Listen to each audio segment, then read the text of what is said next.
Servus Freunde des gepflegten Kiefertanz.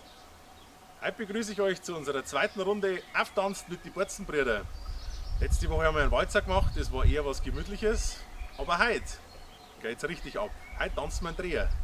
Ich bin euer Burger, bekannt weder aus Funk noch aus Fernsehen. Greift mir's an. Beim Dreher gibt es zwei verschiedene Möglichkeiten der Grundhaltung. Einmal, wie wir es beim Walzer schon gelernt haben, die klassische Grundhaltung mit Hand hinten am Rücken, auf der Schulter und vorne liegt die Hand vom Mäudel in Burschenhand. Oder wenn es ganz nasch so geht beim Dreher, kann man den auch so tanzen, dass das Mäudel sich oben am Bursch festhält und der Bursch das Mäudel gescheit festhält.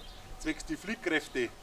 Aber wir machen es der Ästhetik halber in der normalen Tanzhaltung. Beim Dreher gibt es ähnlich wie beim Walzer zwei Varianten, wenn man tanzen kann. Das eine ist der Zwei-Schritt-Dreher, der geht immer auf 1, 2. Der Bursch fängt mit dem linken Fuß an, das Mäudel mit dem rechten, der Bursch vorwärts. Das ist dann 1, 2, 1, 2, 1, 2, 1, 2, 1, 2, 1, 2. Das ist eine ganz flotte Geschichte. Ist aber, wenn man jetzt einen reinen Dreher tanzt, nicht so das Ideale. Bei einem Zwiefachen, der vielleicht, Achtung Spoiler-Alarm, der vielleicht noch kommt, da kann man dann den Zweischritt-Dreher gut nehmen. Wir machen es auch wieder oberpfälzisch, wir datschen an. Wir machen es nicht wie beim Disco-Fox, dass man nach hinten tritt, sondern wir datschen dann quasi in Tanzrichtung nach vorne.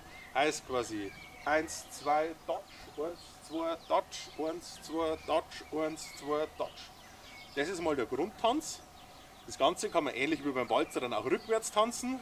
1, 2, Datsch, 1, 2, Datsch, 1, 2, Datsch.